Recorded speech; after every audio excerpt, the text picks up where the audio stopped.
இயேசு கிறிஸ்துவின் இன்ப இனிய நாமத்தில் வாழ்த்துகிறோம். இன்றைய வேத வசனம்: பிறனை முகஸ்துதி செய்கிறவன் அவன் கால்களுக்கு வலையை விரிக்கிறான். நீதிமொழிகள் 29ஆம் அதிகாரம் 5ஆம் வசனம். Today's Bible verse: A man who flatters his neighbor spreads a net for his feet. Proverbs chapter 29 verse 5. கடிந்து கொள்ளுதலுக்கு எதிர்ப்பதம் முகஸ்துதியாகும். இந்த காரியம் சிறியோர் முதல் பெரியோர் வரை விரும்பப்படுகின்ற ஒரு துர்க்குணமாக காணப்படுகிறது. தாங்கள் அடைய விரும்புகிற காரியத்திற்காக பிறரை இச்சகமான வார்த்தை கூறி அதனை அடைந்து விடுகிறார்கள். பெண்கள் ஆண்களையும் ஆண்கள் பெண்களையும் இந்த மாதிரி வார்த்தைகளை பேசி வசியப்படுத்தி விடுகிறார்கள்.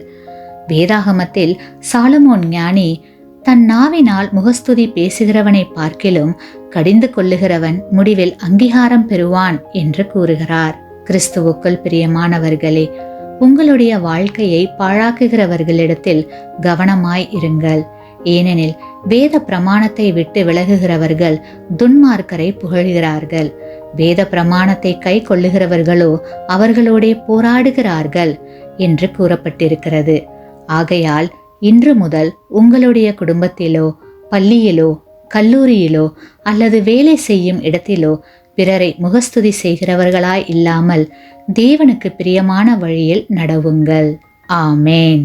நீங்கள் பெற்ற இந்த ஆசீர்வாதத்தை மற்றவர்களோடு பகிர்ந்து கொள்ளுங்கள்.